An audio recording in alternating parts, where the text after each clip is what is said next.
I think the second week on mission is when things started getting pretty difficult for me, because the realities and the complexities of what missionary life was, really set in for me. For example, there was a recent convert that we visited frequently.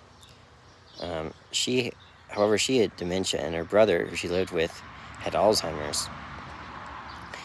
That's a tricky situation because you can't be their foundation if they need a lot of help, because you'll move on eventually. And it's best if you find people in your congregation or otherwise that can help them. But at that point, we were doing a lot of the work for them. We helped them with a lot of things that they needed.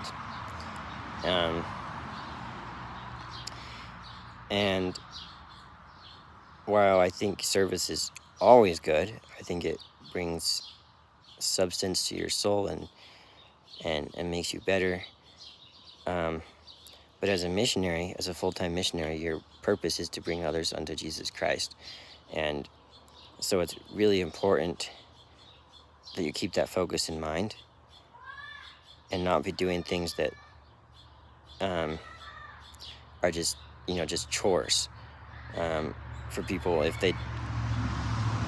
you're not really establishing relationships with them, or maybe they're not really appreciating what you're doing. Now, don't get me wrong, missionaries are not self-interested in any way, because the amount of service you do as a missionary is mind-boggling, and so much of it goes extremely unappreciated. Just for example, I probably helped 30 people move on a mission. I moved TVs, entertainment centers, couches, pianos, mowed people's lawns, shoveled people's driveways, probably more than 30 times,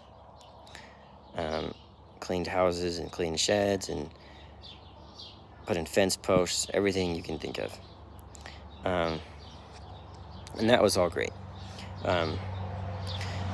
But it is difficult to find the line of, where your time is very best used. And that was something that came up very early on for me.